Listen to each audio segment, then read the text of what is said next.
Hello mga kapatu.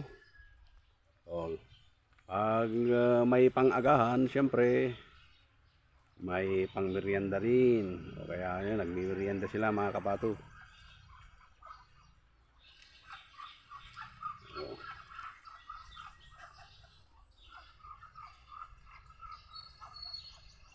ay panghimaga sila mga kapatu. Pag mga ganitong tanghali, kaya hapon mga alas 2, 2:30 gayon. Yan po ang pinapakain natin, pinapamerienda po natin sa kanila. Dahon ng cauliflower.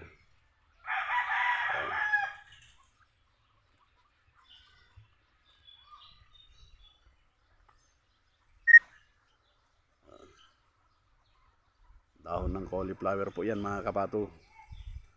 Yan po ang merienda nila pag ganitong may nag-harvest po ng cauliflower diyan sa tapat po natin.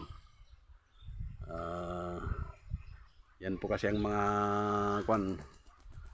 tanim nila dito sa harap po natin mga kapatu. Nagtatanim po sila ng mga ganyan cauliflower.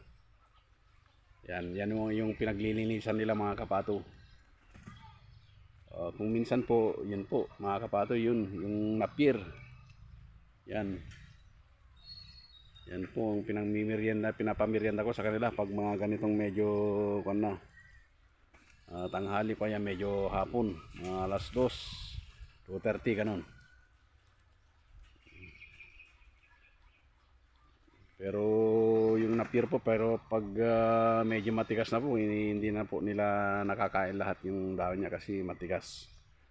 Ang maganda po dyan kung minsan ay yung mas bata po, para makain nila lahat, pati yung buto niya.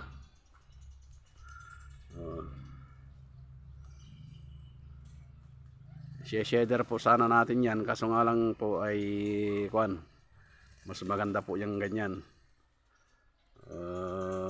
Hindi naman po masyadong matigas yung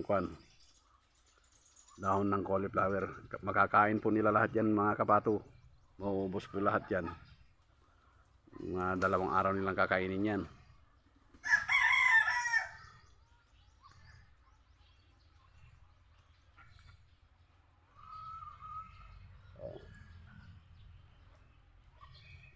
Ayan yung barako natin mga kapatu.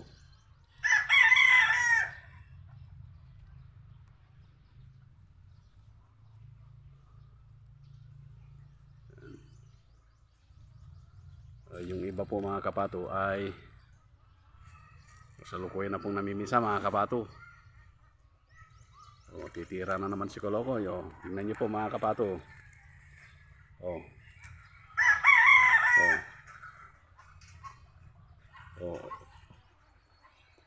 Tira mo. Tanga naman. Hindi ko talaga para ako natin. Batang-bata pa kasi kaya malilibog masyado.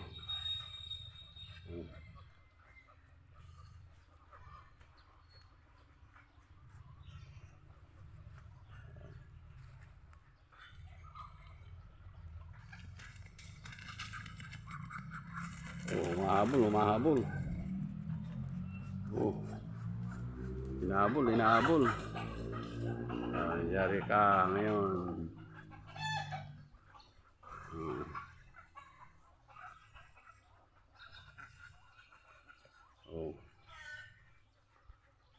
Sinasabi yung isa, ako naman.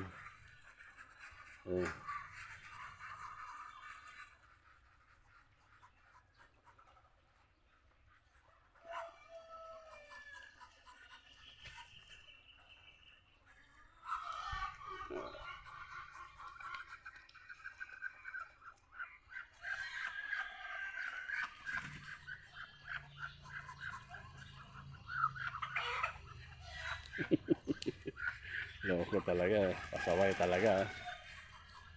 Ayan na naman. Bilisan mo kasi, nandiyan na naman yung isa, 2 na sila. Oh, tayo na. Kawawa na yan. Puta na, 3 na kayo. O, 4 na kayo. Oh. Andyan na sila. Alang yan naman oh. Oh, kawawa na yung babae dyan.